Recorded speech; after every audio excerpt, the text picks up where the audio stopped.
नमस्कार, news at 10 में आप सभी का बहुत बहुत स्वागत है। मैं हूं वसीम मिश्रा। शुरुआत करना चाहेंगे इस वक्त की हेडलाइंस के साथ। प्रधानमंत्री नरेंद्र मोदी आज लखनऊ में यूपी इन्वेस्टर समिट के तीसरे ग्राउंड ब्रेकिंग सेरेमनी में लेंगे हिस्सा। 80,000 करोड़ रुपए से अधिक की 1406 परियोजनाओं का करेंगे शिलान्यास। राष्ट्रपति रामनाथ कोविंद अपने 4 दिवसीय उत्तर प्रदेश दौरे पर आज कानपुर देहात में अपने पैतृक गांव परौंक में एक जनसभा को करेंगे संबोधित। इस मौके पर प्रधानमंत्री नरेंद्र मोदी भी रहेंगे मौजूद। केंद्रीय गृह मंत्री अमित शाह आज जम्मू कश्मीर के उपराज्यपाल मनोज सिन्हा के साथ कश्मीर की स्थिति की करेंगे समीक्षा। बैठक में गृह मंत्रालय के वरिष्ठ अधिकारी और केंद्र शासित प्रदेश के अधिकारी भी होंगे शामिल।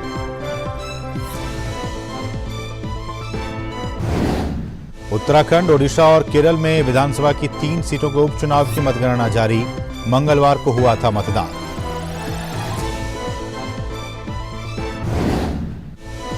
मोदी सरकार के 8 साल पूरे होने के मौके पर डीडी न्यूज पर देखिए हमारा खास डीडी कॉन्क्लेव। 8 साल मोदी सरकार, सपने कितने हुए साकार।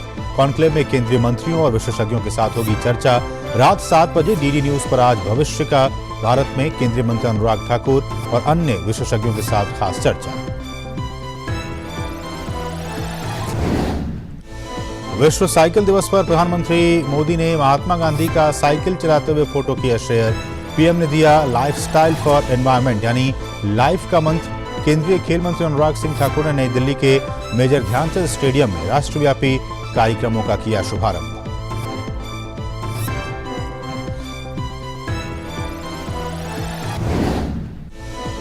फ्रेंच ओपन के महिला एकल के खिताबी मुकाबले में इगा स्वांतेक का सामना अमेरिका की कोको गॉफ के साथ। वहीं आज पुरुष एकल के सेमीफाइनल में नडाल की होगी ज़्वेरेव से भिड़न। दूसरे सेमीफाइनल में सिलिच और कैस्पर रूड होंगे आमने सामने।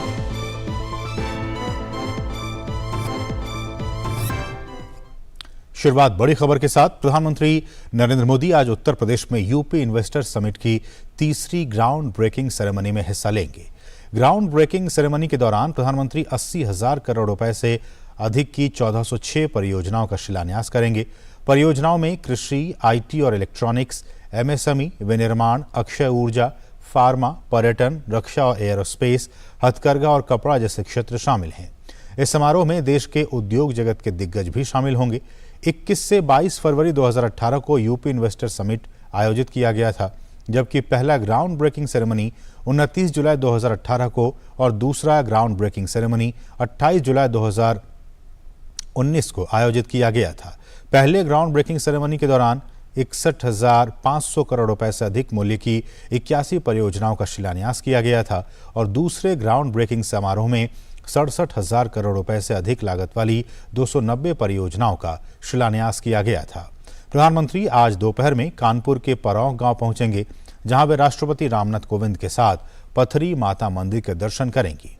इसके बाद वे डॉक्टर BR अम्बेडकर भवन जाएंगे, जिसके बाद मिलन केंद्र का भी दौरा करेंगे। ये केंद्र माननीय राष्ट्रपति का पैतृक घर है, जिसे सार्वजनिक उपयोग के लिए दान कर दिया गया था और एक सामुदायिक केंद्र में परिवर्तित कर दिया गया था। इसके बाद प्रधानमंत्री परौंक गांव में एक सार्वजनिक समारोह में भी शामिल होंगे।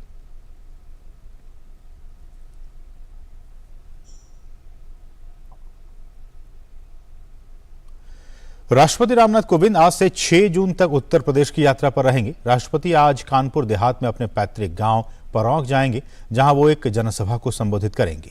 इस मौके पर प्रधानमंत्री नरेंद्र मोदी भी उपस्थित रहेंगे।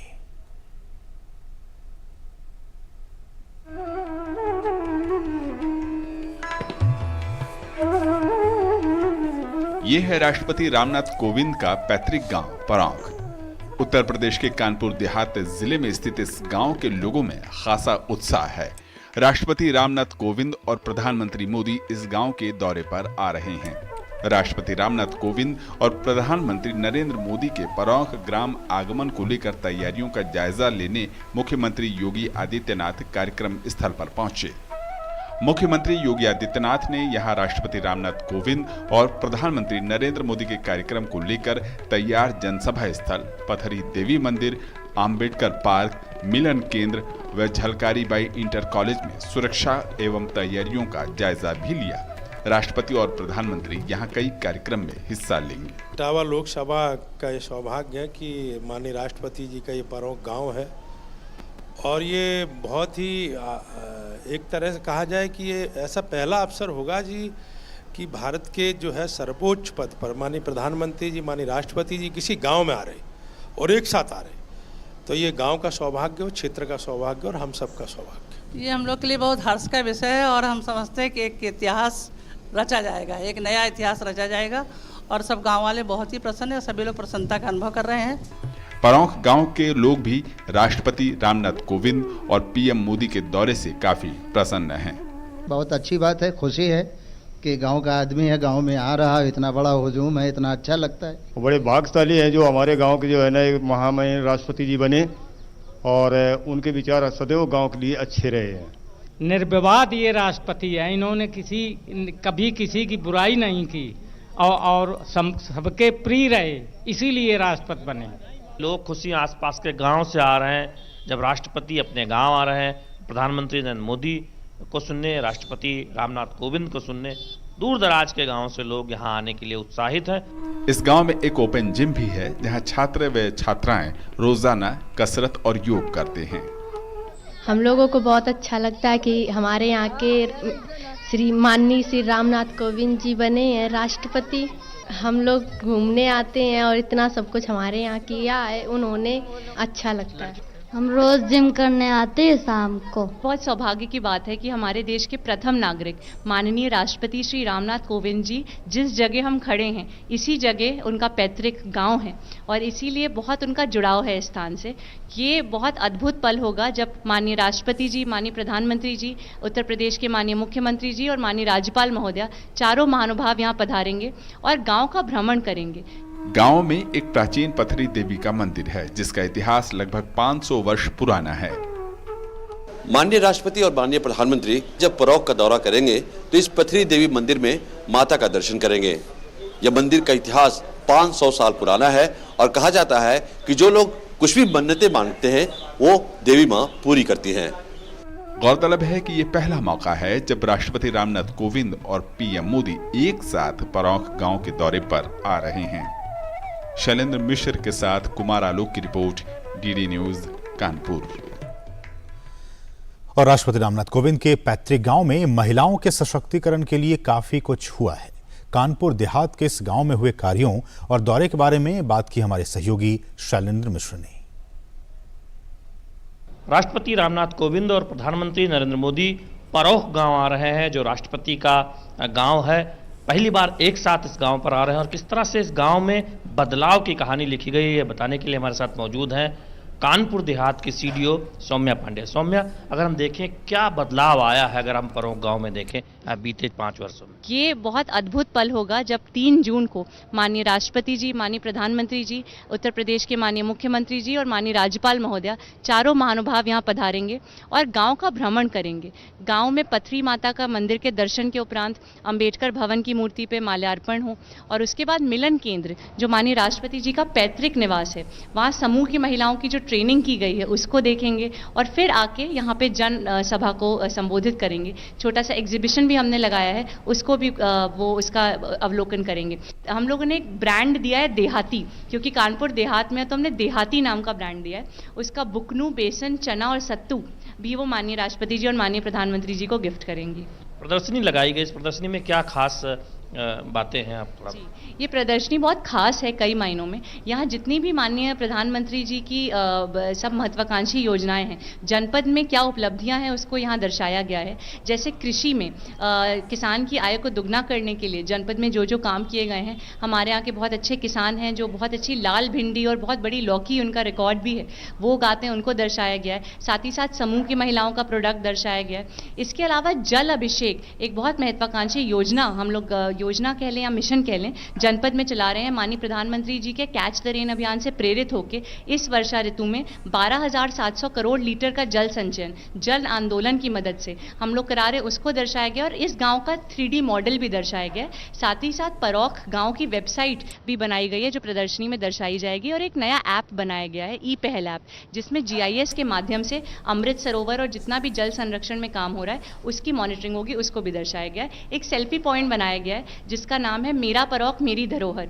और उसमें आज़ादी के अमृत महोत्सव का लोगो लगा के, जहाँ सभी महानुभाव अपनी फोटो भी हम अनुरोध करेंगे कि वहाँ ले सकते हैं। बहुत बहुत धन्यवाद बातचीत करने के लिए। तो किस तरह से परौख गांव में बदलाव आया है और जो कार्यक्रम है इस बारे में विस्तार से बता भी रही थी CDO कानपुर देहात की सौम्या पांडे कि किस तरह से जो स्वयं सहायता समूह की महिलाएं हैं उनके जीवन में परौख गांव में बदलाव आया है और तमाम योजनाएं जो जमीनी स्तर पर उतरी हैं इस गांव में। कैमरामैन संदीप के साथ शैलेंद्र मिश्र, DD न्यूज, कानपुर देहात। और उत्तर प्रदेश में यूपी इन्वेस्टर्स समिट की तीसरी ग्राउंड ब्रेकिंग सेरेमनी में हिस्सा लेने के लखनऊ रवाना होने से पहले प्रधानमंत्री नरेंद्र मोदी ने ट्वीट किया है कि उन्होंने ट्वीट में लिखा कि लखनऊ के लिए रवाना हो रहा हूं, जहां मैं यूपी इन्वेस्टर्स समिट की तीसरी ग्राउंड ब्रेकिंग सेरेमनी में हिस्सा लूंगा। विभिन्न निवेश परियोजनाओं की आधारशिला रखी जाएगी जो यूपी में लोगों के जीवन में बदलाव आएगा। पीएम मोदी ने आगे लिखा कि पिछले 5 वर्षों में उत्तर प्रदेश ने राज्य में रिकॉर्ड निवेश आकर्षित करने के लिए कई प्रयास किए हैं। ये निवेश विविध क्षेत्रों को कवर करते हैं। राज्य में अच्छा कारोबारी माहौल निवेशकों और स्थानीय युवाओं दोनों के लिए शुभ संकेत है। उन्होंने आगे यह भी लिखा कि लखनऊ में कार्यक्रम के बाद मैं राष्ट्रपति जी की गरिमामयी उपस्थिति में कार्यक्रमों की एक श्रृंखला में भाग लेने के लिए कानपुर में रहूंगा। इन कार्यक्रमों में पथरी माता मंदिर, डॉक्टर BR अम्बेडकर भवन और राष्ट्रपति जी के पैतृक घर मिलन केंद्र का दौरा शामिल है। और हमारे साथ हमारे सहयोगी शैलेंद्र मिश्र इस वक्त कानपुर देहात से सीधे इस वक्त जुड़ गए हैं। शैलेंद्र नमस्कार। और जैसा कि हमने आपकी रिपोर्ट में देखा, आप जिनके साथ बातचीत कर रही थी, बहुत सारी अहम बातें कहीं उन्होंने कि किस तरह से एक परौख गांव को एक मॉडल गांव के तौर पर विकसित किया गया है, और जब तमाम महानुभाव पहुंचेंगे तो उन तमाम चीज़ों को देखेंगे, समझेंगे, परखेंगे। मुझे लगता है कि ये परौख गांव न सिर्फ उत्तर प्रदेश के लिए बल्कि जिस तरह से कार्य वहाँ पे हुए हैं बाकी के गांवों के लिए भी एक उम्दा मॉडल साबित हो सकता है।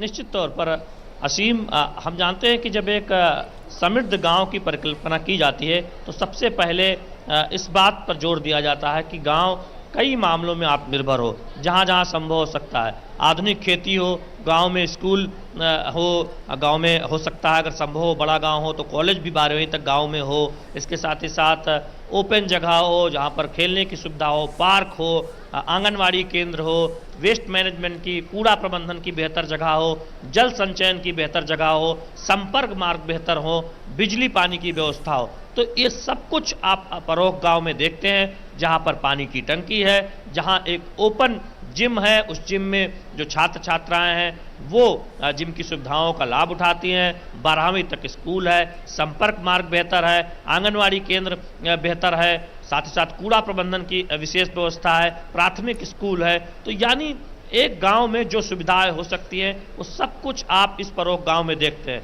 लेकिन इससे भी ज़्यादा अहम बात यह है कि हम देखते हैं कि यहाँ के जो स्थानीय उत्पाद हैं, यहाँ का जो सत्तू है, यहाँ का जो बेसन है, किस तरह से स्वयं सहायता समूह की महिलाओं ने उनको प्रोत्साहन देकर उनको आत्मनिर्भर बनाया गया है, और वो अपने घर में एक तरह से कहें कि आर्थिक तौर पर भी योगदान कर पा रही हैं और साथ ही साथ इस क्षेत्र के विकास में अपना योगदान कर पा रही हैं। तो दरअसल लड़कियां स्कूल जाएं न केवल ये सुनिश्चित किया गया है, बल्कि जो महिलाएं हैं वो अपना योगदान कर सके, आत्मनिर्भर बनकर गांव के विकास में अपना योगदान कर सकें, जिले के विकास में अपना योगदान कर सकें, प्रदेश के विकास में अपना योगदान कर सकें। उसकी एक कहानी इस परौख गांव में दिखती है। और हम जानते हैं कि अपने पैतृक घर को राष्ट्रपति रामनाथ कोविंद ने एक मिलन केंद्र के तौर पर उसको एक समर्पित किया था, जिसमें ट्रेनिंग होती है महिलाओं की, स्वयं सहायता समूह की महिलाएं आत्मनिर्भर भारत से जुड़ने का, आत्मनिर्भर बनने का एक जो रास्ता है वो इसी केंद्र के जरिए जाता है। तो निश्चित तौर पर एक उदाहरण के तौर पर हम कह सकते हैं न केवल प्रदेश के लिए बल्कि देश के लिए परोह गांव उभरा है। और आज जब आज़ादी के अमृत महोत्सव के जो तमाम कार्यक्रम देश भर में हो रहे हैं, जिसमें हम देख रहे हैं कि हम अपने गौरव गाथा को याद कर रहे हैं, जो उपलब्धियां हैं हमारा उसकी चर्चा कर रहे हैं, इस मौके पर जब राष्ट्रपति रामनाथ कोविंद के साथ प्रधानमंत्री नरेंद्र मोदी पहली बार एक साथ इस गांव में आ रहे हैं, तो निश्चित तौर पर बहुत उत्साह है गांव के लोगों में। हमने गांव की छात्राओं से बात की, गांव के स्थानीय लोगों से बात की, वो बहुत प्रफुल्लित है। और अब से थोड़ी देर पहले हमने देखा भी कानपुर देहात की सीडीओ, जो एक तरह से देखे जिनकी देख रेख में यहाँ पर काम ये विकास के तमाम काम हुए हैं, उनसे बात की तो उन्होंने बताया कि किस तरह से महिलाएं एक गिफ्ट देना चाहती हैं प्रधानमंत्री नरेंद्र मोदी को अपने हाथों से बना हुआ यहाँ का स्थानीय उत्पाद। तो इस तरह से हम देख रहे हैं कि एक बदलाव की व्यापक कहानी परोह गांव से निकलती है, और जिस पर एक तरह से कहें एक मॉडल गांव के तौर पर देश आज इस गांव को देख रहा है। शैलेंद्र, आपकी की बात को आगे बढ़ाते हुए हमने देखा कि प्रधानमंत्री नरेंद्र मोदी ने एक विजन दिया है उन तमाम डिस्ट्रिक्ट कलेक्टर्स को और राज्य सरकारों को भी कि एस्पिरेशनल डिस्ट्रिक्ट्स, आकांक्षी जिला, और इसका मकसद ही यही है कि आप उन जिलों में वो तमाम सुविधाएं मुहैया करवाइए उन लोगों को जो कि वहाँ की ज़रूरत है। और एक स्वस्थ प्रतिस्पर्धा इन दिनों मैं देख रहा हूँ कि पूरे देश में तमाम जो ज़िले हैं वहाँ पे इस तरह के चीज़ें हो रही हैं।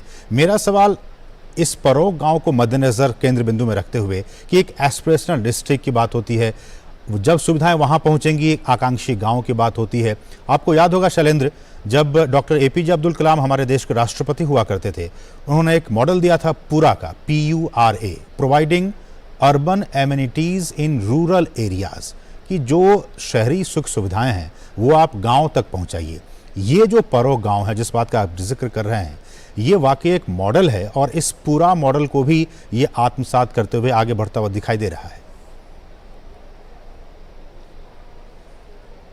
देखिए, आप असीम इस तरह से समझिए, किसी गांव में क्या दिक्कत हो सकती है, वहाँ पीने की पानी की दिक्कत हो सकती है। गांव में अगर पानी की टंकी हो, घरों में पाइप के जरिए पानी जाए, नल से जल एक बड़ी योजना हम जानते हैं केंद्र सरकार की तरफ से चल रही है, उसके तहत हर गांव में पीने का पानी पहुंचाने का लक्ष्य है पाइप के जरिए, यानी कि टंकी के जरिए टंकी निर्माण हम देख रहे हैं हो रहा है। परोह गांव में वो पहले ही हो चुका है और वो एक पीने की पानी की जो समस्या है वो हल हो चुकी है। दूसरा, जो शहरी व्यवस्था होती है कि शहर में संपर्क मार्ग बेहतर होते हैं, आवाजाही बेहतर हो सकती है, आप अपने साधन से आ जा सकते हैं, वो हम यहाँ देखते हैं। यहाँ की सड़कें गाँव जो जिला पंचायत से, ग्राम सभा से जो सड़कें बनाई गई हैं वो बेहतर स्थिति में है। PWD की जो सड़कें हैं उनके जरिए बगल में ही हाईवे है कानपुर, जहाँ से जाया जा सकता है, वो व्यवस्था की गई है। क्योंकि कानपुर के बगल में कानपुर देहात है, तो यहाँ के लोगों में एक तरह से ये सोच थी कि कानपुर तुलनात्मक रूप से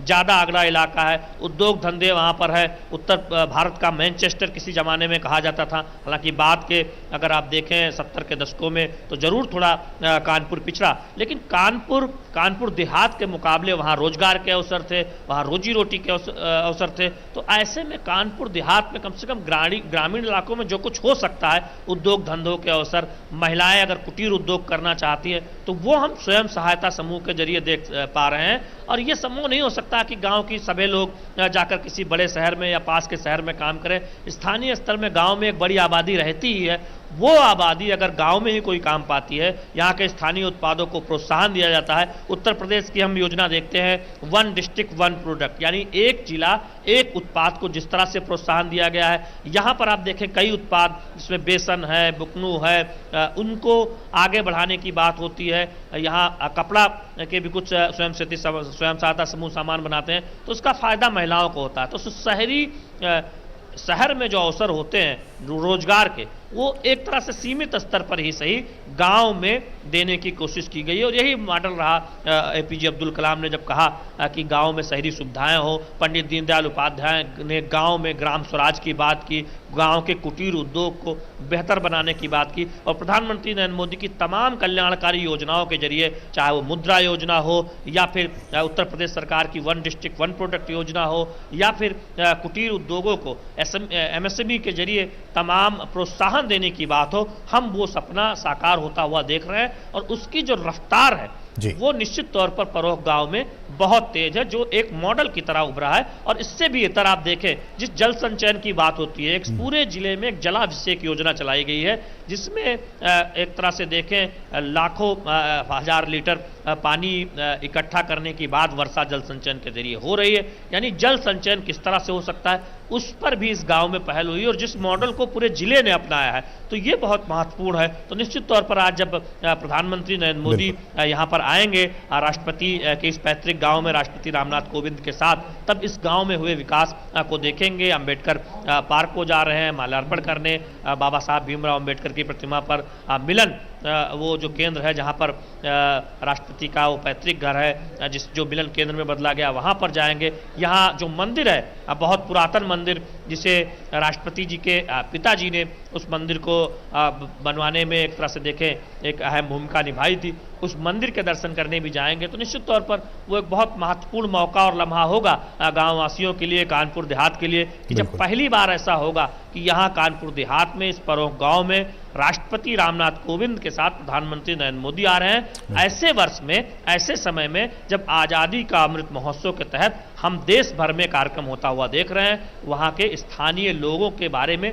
जो तमाम जो उपलब्धियां हैं उसकी चर्चा होता हुआ देख रहे हैं। बिल्कुल, और वो सभी तस्वीरें भी डीडी न्यूज़ के जरिए हम लाइव दिखाएंगे अपने दर्शकों को। बहुत बहुत शुक्रिया शैलेंद्र, इन तमाम ताज़ा अपडेट्स को हम तक पहुंचाने के लिए बहुत बहुत शुक्रिया आपका। बढ़ेंगे आगे, कुछ दूसरी अहम खबरें। सेनेगल दौरे पर उपराष्ट्रपति एम वेंकैया नायडू ने भारतीय समुदाय को संबोधित किया। भारतीय समुदाय से मिलकर खुशी जताते हुए नायडू ने कहा कि हम अपने बच्चों को सिखाएं कि किस तरह से अपने बड़ों का सम्मान किया जाए और वसुधैव कुटुंबकम की भावना को जागृत किया जाए। इस मौके पर नायडू ने कहा कि हमें मातृभाषा में बात करनी चाहिए। साथ ही साथ उन्होंने कहा कि जनधन योजना भारत की सर्वाधिक उत्तम योजना है।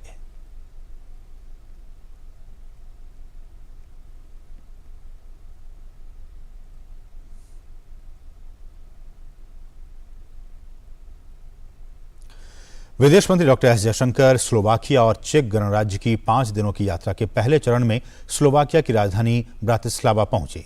ब्रातिस्लावा में डॉक्टर जयशंकर स्लोवाकिया के प्रधानमंत्री एडवर्ड हेगर से मुलाकात करेंगे और वहां के विदेश और यूरोपीय मामलों के मंत्री इवान कोर्सोक के साथ द्विपक्षीय बैठक करेंगे। डॉक्टर जयशंकर ग्लोबसेक 2022 फोरम में भी शामिल होंगे और taking friendship to the next level allies in the Indo Pacific region विषय पर अपना संबोधन देंगे।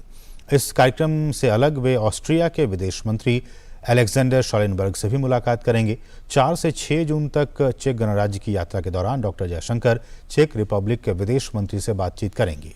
बैठक में द्विपक्षीय सहयोग की व्यापक समीक्षा होगी। चेक रिपब्लिक अगले महीने की 1 तारीख से यूरोपीय संघ की अध्यक्षता संभालेगा। डॉक्टर जयशंकर स्लोवाकिया और चेक गणराज्य में भारतीय छात्रों सहित प्रवासी भारतीयों के विभिन्न समूहों से भी बातचीत करेंगे। उत्तराखंड में चंपावत, ओडिशा में ब्रजराजनगर और केरल में त्रिकारा विधानसभा सीट के उपचुनाव की मतगणना इस वक्त हो रही है। उपचुनाव के लिए मंगलवार को मतदान हुआ था।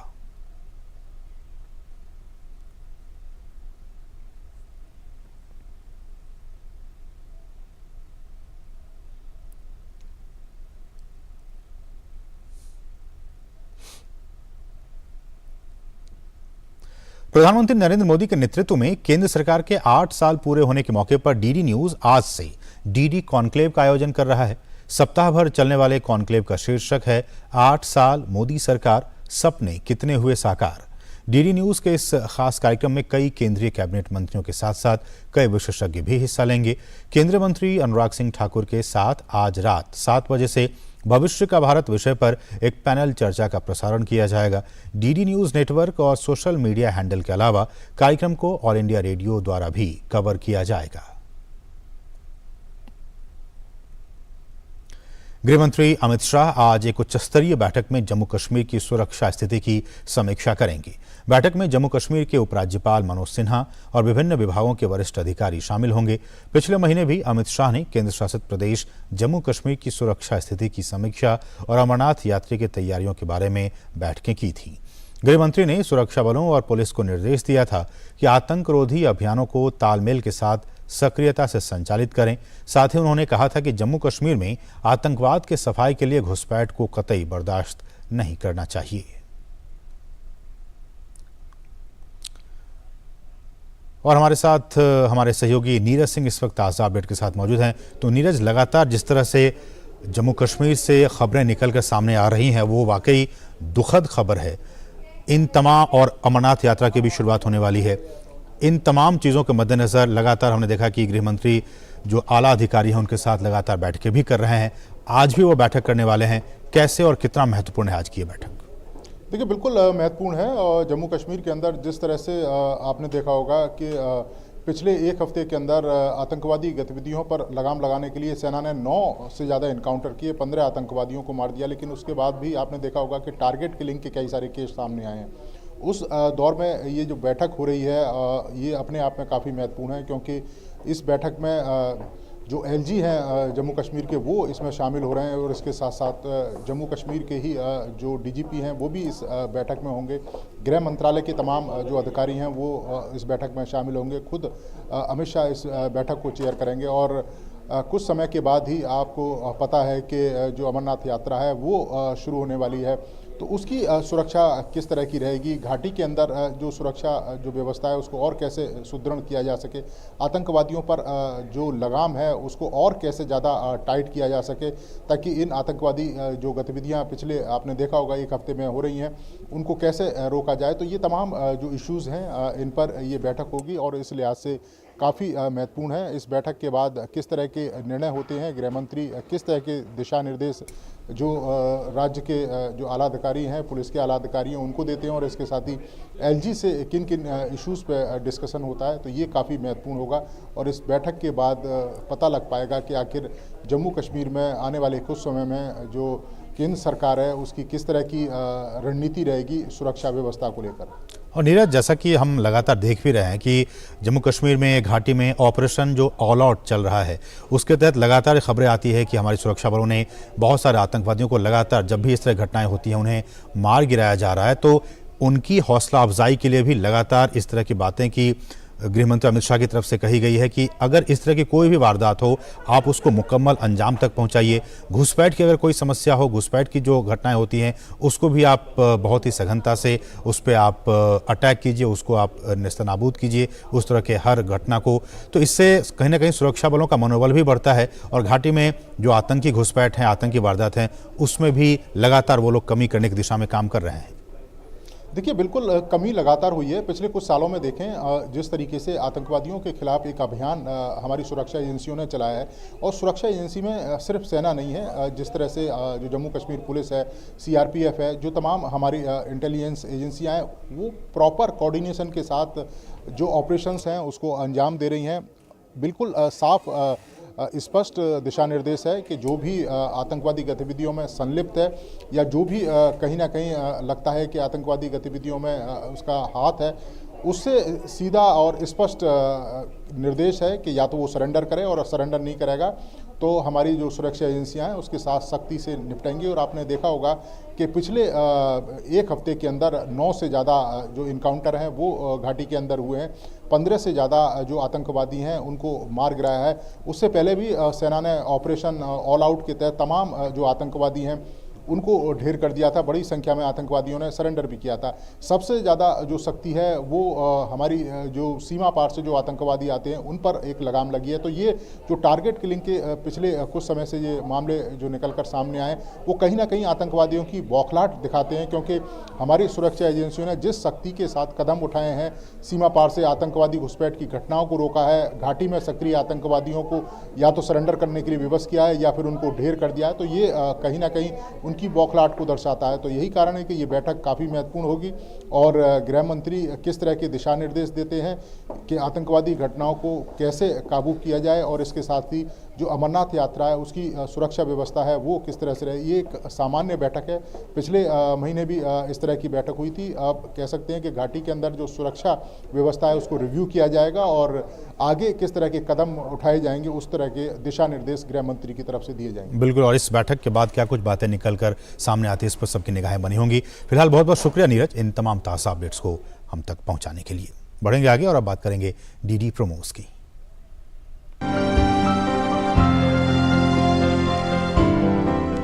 नमस्कार, डीडी प्रीमियर्स देख रहे हैं आप और आपके साथ मैं हूं शहला निगाल। अपने इस खास प्रोग्राम में हम बात करते हैं दूरदर्शन के विभिन्न नेटवर्क्स पर प्रसारित होने वाले शानदार धारावाहिकों की। तो शुरुआत करेंगे धारावाहिक पोरस के साथ। इस धारावाहिक में आज आप देखेंगे कि लाची और पुरु के बीच लगी है एक अनूठी प्रतियोगिता और इधर फारसी राजकुमारी ने अपने पिता के निर्णय को चुनौती दी है। देखते हैं यहाँ से बाहर निकलने तक कौन ज्यादा फारसियों को मारता है, और जो हारा उसे जीतने वाले की हर एक बात माननी होगी। तुम तो जानते हो ना पुरु, चुनौती हारना लाची को पसंद नहीं। आज तक हमेशा आपने फारस को भारत के ऊपर माना है। आपको तो भारतीय पसंद ही नहीं है अब्बूजान। फिर आज अचानक अब अपनी ही बेटी की शादी एक भारतीय से कैसे करा सकते हैं? वचन दो मुझे पुरु कि आज के बाद तुम मुझे छोड़कर कहीं नहीं जाओगे। मैं तुम्हें वचन देता हूँ लाची कि मैं हमेशा तुम्हारे साथ रहूंगा। तो अब आगे क्या होगा जानने के लिए देखिए धारावाहिक पोरस सोमवार से शुक्रवार रात 8:30 बजे डीडी नेशनल पर। और धारावाहिक बालकृष्ण में आज आपको देखने को मिलेगा कि श्री हनुमान ने लिया है बालकृष्ण से मिलने के लिए बाल रूप, और उधर भयानक राक्षस रुद्रावत कर रहा है गोकुल में प्रवेश। किसका इतना साहस है कि देवलोक में बैठे देवर्षि पे प्रहार कर सके? नहीं नहीं, ऐसा कुछ भी नहीं है। पृथ्वी लोक पर श्री बालकृष्ण और पवन पुत्र हनुमान, इनकी क्रीड़ा चल रही है। आपने तो ये चमत्कार कर दिखाया। आपकी शक्तियाँ भी मेरे प्रभु श्री राम की शक्तियों की ही भांति है।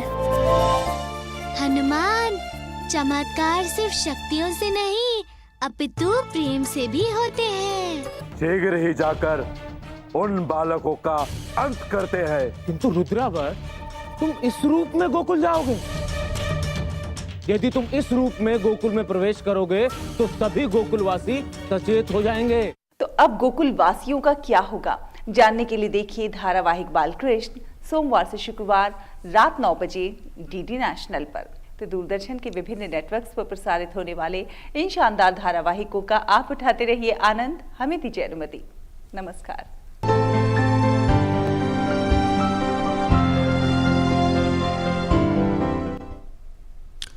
हर घर दस्तक 2.0 के दूसरे दिन स्वास्थ्यकर्मी घर घर जाकर लोगों को कोविड का टीका लगा रहे हैं। 2 महीने तक चलने वाले इस विशेष टीकाकरण अभियान के तहत खास जोर 12 साल से अधिक उम्र के बच्चों और 60 साल से अधिक उम्र के लोगों के प्रिकॉशन डोज पर रहेगा। देखिए डीडी न्यूज की यह खास रिपोर्ट। हर घर दस्तक 2.0 के दूसरे दिन स्वास्थ्यकर्मी लोगों के घर घर जा रही हैं। कोई अभी भी कोविड टीकाकरण से वंचित तो नहीं रह गया है। आशा कार्यकर्ता घर घर जाकर पता लगा रहे हैं। यही नहीं, 60 साल से अधिक उम्र के वो लोग जिनको प्रिकॉशन डोज अभी लगा है या नहीं, इसका भी पता लगा रही हैं। हर घर दस्तक 2.0 के तहत आप देख रहे हैं कि जो आशा कार्यकर्ता है घर घर जा रही हैं, लोगों से पूछ रही हैं कि आपको पहली डोज लगी है कि नहीं, दूसरी डोज लगी है कि नहीं, या फिर जो प्रिकॉशन डोज है वो लगी है कि नहीं। आप देख सकते हैं इस वक्त हर घर दस्तक अभियान के तहत आशा वर्कर घर घर जा कर के लोगों से पूछ रही हैं और उनका रजिस्टर में नाम दर्ज कर रही हैं। लोगों का नाम, एड्रेस, उनका फ़ोन नंबर और उनको कौन सी डोज लगी है, फर्स्ट, सेकंड या थर्ड, तीनों डोज को पूछ के फिर वो कौन सी वैक्सीन है, कोवैक्सीन या कोविशील्ड, दोनों का पता करके फिर उसमें लिखते हैं। जिनको सेकंड डोज लगी है उनको थर्ड डोज के लिए बुलाते हैं, बूस्टर डोज के लिए, और जिनको फर्स्ट लगी है उनको सेकंड डोज के लिए। ऐसे लोग जो टीकाकरण साइट पर नहीं जा सकते, उनको घर में ही जाकर आशा कार्यकर्ता कोविड का वैक्सीन लगा रही हैं। मेरे सेकंड डोज लगी है। आशा कार्यकर्ता मेरे घर आके लगा के गए हैं। 12 साल से अधिक उम्र के बच्चे भी हर घर दस्तक 2.0 अभियान के तहत कोविड का वैक्सीन लगवा रहे हैं। मेरी ये सेकंड डोज है। मैंने फर्स्ट डोज ले ली थी, या सेकंड डोज है, और इसलिए कि कोरोना से बचाव हो सके हमारे लिए। मुझे फर्स्ट डोज लग चुकी है, मेरे को स्कूल में लगी थी, और सेकंड डोज में लगवाने आई हूँ, और आप सबको भी लगवानी चाहिए। कोरोना से बचाव करना चाहिए और मास्क पहनना चाहिए। कोविड टीकाकरण को बढ़ावा देने और कोई भी टीका लगवाने से वंचित न रह जाए, इसके लिए स्वास्थ्य मंत्रालय 2 महीने का हर घर दस्तक 2.0 अभियान चला रहा है। ये अभियान 1 जून से 31 जुलाई तक चलेगा। इस अभियान के तहत वृद्धाश्रम, जेलों में और ईंट भट्टों पर काम करने वाले लोगों के साथ साथ स्कूलों में भी टीकाकरण अभियान चलाया जा रहा है। नितेंद्र सिंह की रिपोर्ट, डीडी न्यूज, दिल्ली। कुछ अंतर्राष्ट्रीय खबरें।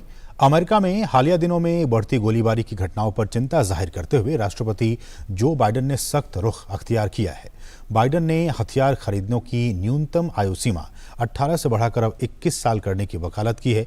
दरअसल बाइडेन ने देश में हालिया सामूहिक गोलीबारी और कांग्रेस को महामारी से निपटने के लिए कॉमन सेंस कानून पारित करने की आवश्यकता पर ये बातें कहीं।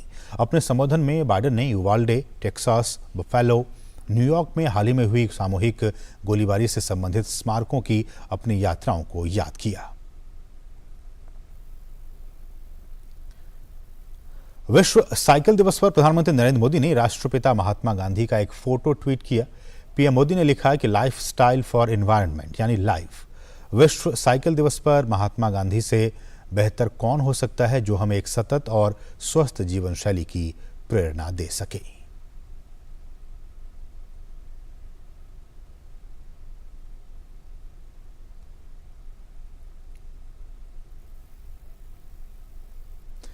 आजादी का अमृत महोत्सव के एक समारोह के एक हिस्से के तौर पर युवा मामले और खेल मंत्रालय द्वारा पूरे देश में विश्व साइकिल दिवस का आयोजन किया जा रहा है।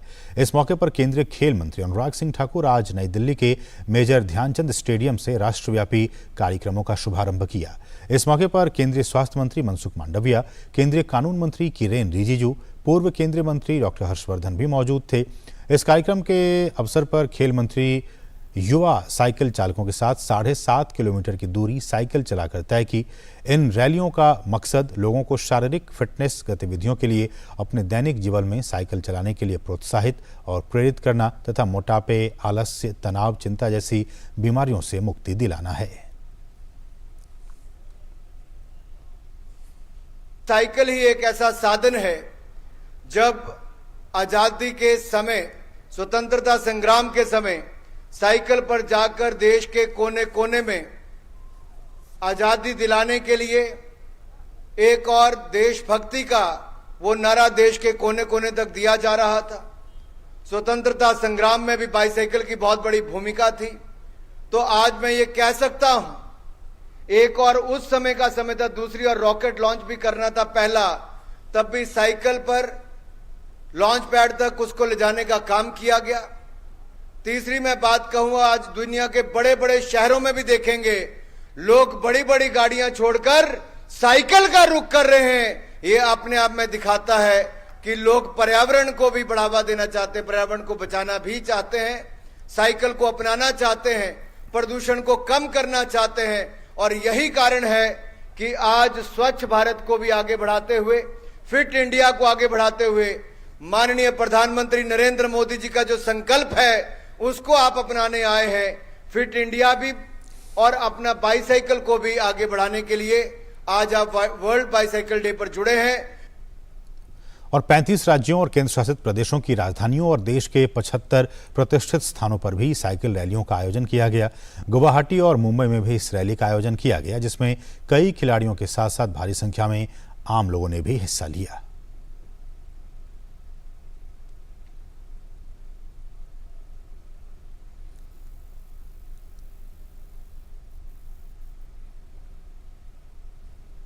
और विश्व साइकिल दिवस के मौके पर केंद्रीय खेल मंत्री अनुराग सिंह ठाकुर ने फिटनेस को बरकरार रखने के लिए साइकिल चलाने की बात कही। हमारे सहयोगी तापस भट्टाचार्य से खास बातचीत में खेल मंत्री ने साइकिल के महत्व को बताते हुए कहा कि देश के युवाओं को फिटनेस मुहिम से जुड़ना चाहिए। मौजूद है केंद्रीय मंत्री अनुराग सिंह ठाकुर, जिन्होंने अभी 7.5 किलोमीटर का सफर सर बाइसाइकिल पे वर्ल्ड बाइसाइकिल डे पे आपने किया है। कितना बड़ा मैसेज आप दे रहे हैं नेशनल स्टेडियम के बाहर से? प्रधानमंत्री नरेंद्र मोदी जी का मानना है कि देश के युवाओं को फिटनेस मुहिम से जुड़ना चाहिए, देश के लोगों को फिटनेस मुहिम से जुड़ना चाहिए। और फिट इंडिया कैंपेन में सबसे बड़ी भूमिका बाइसाइकिल भी निभा सकती है। और वर्ल्ड बाइसाइकिल डे पर हम एक स्पष्ट संदेश दे रहे हैं, रोज साइकिलिंग करें, इससे आप स्वस्थ भी रहेंगे, स्वच्छ भारत का निर्माण भी करेंगे और एक फिट भारत का निर्माण भी करेंगे। तो सारे कैंपेन जो है, fit India, Khelo India, clean India and healthy India, सब इसी में जुड़ते हैं। क्योंकि बाइसाइकिल चलाने से ना प्रदूषण होता है, ईंधन की खपत नहीं होती और देश का नुकसान नहीं होता है, पर्यावरण को भी बचाते हैं, आपका स्वस्थ भी आप रहते हैं, कैलोरीज भी बर्न करते हैं और साथ ही साथ आप एक संदेश देते हैं कि आइए फिट रहें, और फिट इंडिया मोबाइल ऐप को आप डाउनलोड करेंगे तो अपना फिटनेस स्कोर भी आप रोज जान पाएंगे। सर, आज़ादी का अमृत महोत्सव हम लोग सेलिब्रेट कर रहे हैं। 8 साल प्रधानमंत्री नरेंद्र मोदी का कार्यकाल भी हम लोग सेलिब्रेट कर रहे हैं। इन 8 सालों में हमने देखा है कि स्पोर्ट्स और फिटनेस को लेके एक अलग ही जागरूकता बढ़ी है। खासतौर से अगर हम लास्ट कॉमनवेल्थ गेम्स की, ओलंपिक की बात करें, पैरालंपिक की बात करें, आपको लगता है कि देश मुकाम पे चल पड़ा है कि वर्ल्ड सुपर पावर स्पोर्ट्स में बन सकते हैं हम? निश्चित तौर पर भारत सही दिशा में चला है। प्रधानमंत्री मोदी जी के नेतृत्व में खेलों को तो बढ़ावा मिला है, फिटनेस को भी उसी तरह से जागरूकता अभियान किए जा रहे हैं, और लगातार खिलाड़ियों का जुड़ना, टॉप जैसी स्कीम का चलना, खिलाड़ियों के सभी उनके ट्रेनिंग, बोर्डिंग, लॉजिंग, ट्रैवलिंग से लेकर पॉकेट अलाउंस तक का पूरा ध्यान भारत सरकार रखती है। खिलाड़ियों को केवल अपने खेल और प्रशिक्षण पर ध्यान देना, अपनी परफॉर्मेंस पर ध्यान देना है, और यही कारण है भारत पहले से ज़्यादा मेडल भी जीत रहा है, और लगातार दुनिया के पटल पर ओलंपिक्स हो, पैरालंपिक्स हो, डेफ ओलंपिक्स हो, या थॉमस कप हो, या वुमेन वर्ल्ड बॉक्सिंग चैंपियनशिप हो, सभी में पहले से शानदार प्रदर्शन करना यह अपने आप में दिखाता है कि प्रधानमंत्री मोदी जी ने सफलता की और बढ़ाने के लिए जो अभियान चलाए थे खेलों के लिए, फिटनेस के, बहुत अच्छे चल रहे हैं। बहुत बहुत शुक्रिया। हमसे बात करें तो ये थे केंद्रीय मंत्री अनुराग सिंह ठाकुर, जो बता रहे थे कि कितना ज़रूरी है फिटनेस, और फिटनेस पे ही जोर ज़्यादा दिया जाना चाहिए, और इन पिछले 8 सालों में किस तरीके से भारत एक तरह से फिटनेस की दुनिया में कहें, स्पोर्ट्स की दुनिया में कहें, एक अलग ही पहचान बनाने में कामयाब रहा है। कैमरा पर्सन अजीत के साथ मैं तापस भट्टाचार्य, दूरदर्शन समाचार, दिल्ली। खबर खेल जगत से। साल के दूसरे ग्रैंड स्लैम फ्रेंच ओपन के महिला एकल के फाइनल की लाइनअप तय हो गई है। शानदार फॉर्म में चल रही विश्व के नंबर 1 खिलाड़ी पोलैंड की इगा स्वांतेक का सामना खिताबी मुकाबले में अमेरिका की कोको गॉफ से होगा। स्वांतेक ने सेमीफाइनल में रूस की दारिया को हराने में सफलता पाई। इस मुकाबले को जीतने में स्वांतेक को ज्यादा मेहनत नहीं करनी पड़ी। उन्होंने मैच को सीधे सेट्स में 6-2, 6-1 से अपने नाम किया। विश्व के नंबर 1 खिलाड़ी की ये लगातार 34वीं जीत है। इस जीत के साथ ही उनकी नज़र दूसरी बार फ्रेंच ओपन जीतने पर है। इससे पहले इगा ने 2020 में फ्रेंच ओपन का खिताब जीता था। और वहीं महिला एकल के दूसरे सेमीफाइनल में अमेरिका के 18 वर्षीय टेनिस खिलाड़ी कोको गॉफ ने आसान जीत के साथ फाइनल में जगह बनाई। उन्होंने सेमीफाइनल में इटली की मार्टिना को सीधे सेट में 6-3, 6-1 से शिकस्त दी। ये पहला मौका है जब गॉफ किसी ग्रैंड स्लैम के फाइनल में पहुंची है। वो इससे पहले ऑस्ट्रेलियन ओपन और विंबलडन के चौथे राउंड तक पहुंच चुकी है। वहीं फ्रेंच ओपन में आज पुरुष एकल के सेमीफाइनल मुकाबले खेले जाएंगे। पहले सेमीफाइनल में 13 बार के फ्रेंच ओपन चैंपियन स्पेन के राफेल नडाल का सामना जर्मनी के अलेक्जेंडर ज़्वेरेव से होगा। 5वीं वरीयता प्राप्त नडाल ने क्वार्टर फाइनल में विश्व के नंबर 1 खिलाड़ी सर्बिया के नोवाक जोकोविच को हराकर अंतिम 4 में जगह बनाई थी। 4 सेट तक चले इस मुकाबले को जीतने में नडाल को 4 घंटे से भी अधिक का समय लगा था। दूसरी तरफ ज़्वेरेव ने अंतिम 8 के मैच में कार्लोस को हराकर सेमीफाइनल में प्रवेश किया था। जर्मन खिलाड़ी को अभी भी अपने पहले ग्रैंड स्लैम खिताब की तलाश है। ये 5वां मौका है जब ज़्वेरेव किसी ग्रैंड स्लैम का सेमीफाइनल मुकाबला खेलेंगे। एक अन्य सेमीफाइनल में 8वीं वरीयता प्राप्त नॉर्वे के कैस्पर रूड का सामना क्रोएशिया के अनुभवी खिलाड़ी मारिन सिलिच से होगा। कैस्पर रूड ने क्वार्टर फाइनल में होल्गर रूने को हराकर सेमीफाइनल में जगह बनाई थी। दूसरी तरफ मारिन सिलिच ने कड़े संघर्ष में रूस के आंद्रे रुब्लेव को हराकर सेमीफाइनल में प्रवेश किया था। उन्होंने इस मुकाबले को 5-7, 6-3, 6-4, 3-6 और 7-6 से अपने नाम किया था। आज़ादी की गाथा के आज के संस्करण में हम उस समय को याद कर रहे हैं जब आज़ादी की पहली लड़ाई मध्य प्रदेश के नीमच पहुंची थी। हम क्रांतिकारी स्वतंत्रता सेनानी अवनी नाथ मुखर्जी को उनकी जयंती पर याद कर रहे हैं। वो वक्त भी याद कर रहे हैं जब भारत के अंतिम ब्रिटिश वायसराय माउंटबेटन ने 3 जून की योजना का प्रस्ताव रखा था। आइए डालते हैं एक खास नजर।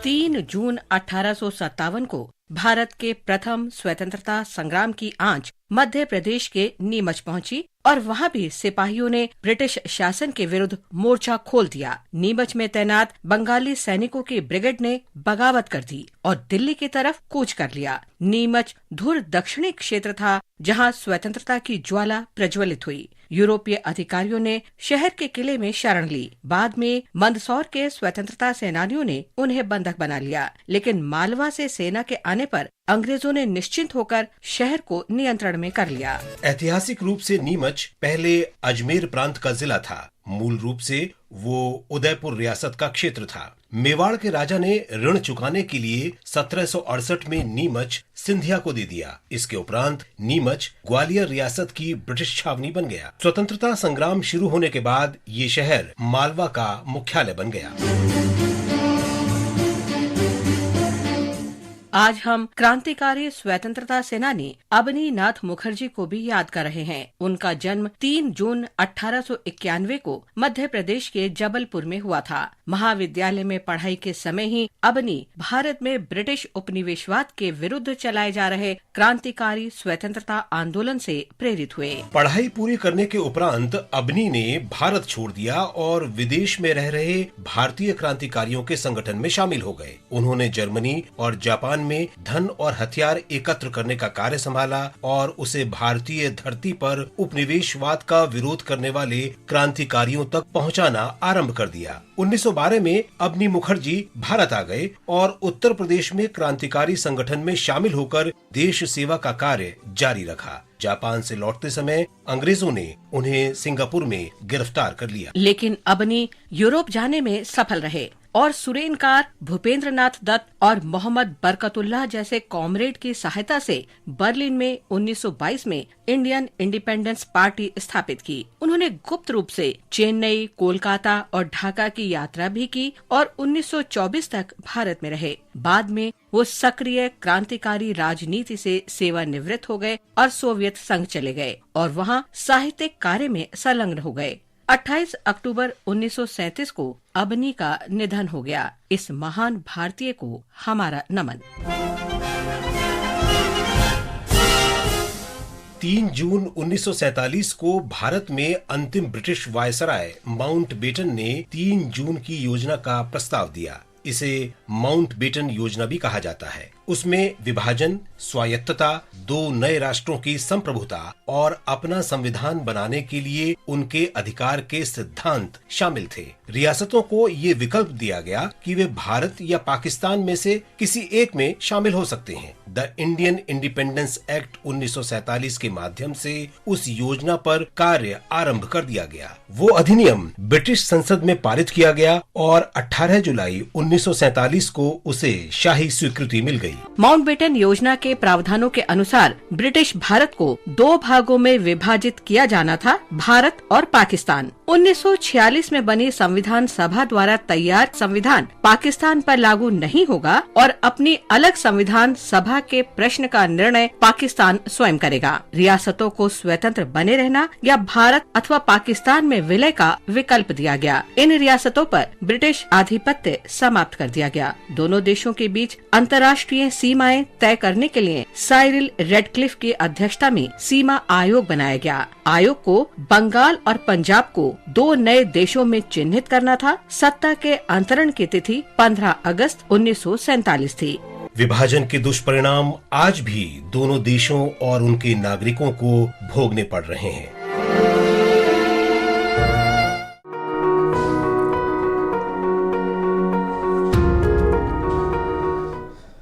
अभिनेता अक्षय कुमार की फिल्म सम्राट पृथ्वीराज आज सिनेमाघरों में रिलीज हो गई है।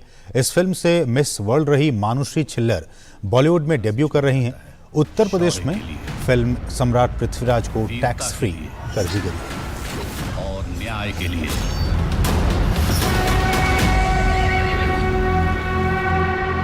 पृथ्वीराज चौहान का दिल्ली के सिंहासन पर राज्याभिषेक किया जाता है। एक राजकुमारी ने एक राजकुमार की वीरता की कहानियां सुन सुनकर सपने बुन लिए थे कि एक दिन घोड़े पर वो राजकुमार आएगा और उसे ले जाएगा। मेरे नाम का तीर और मुझ पर ही चला है। इश्क का यह दाग मैंने दिल पर नहीं माथे पर लगा लिया है। अब विधाता भी इसे नहीं मिटा पाएगा। कोई पृथ्वी को चुनौती दे तो मौका मिले तो आप भी इस फिल्म का जरूर लुत्फ उठाइए। इस बुलेटिन में बस इतना ही। हमें दीजिए अनुमति।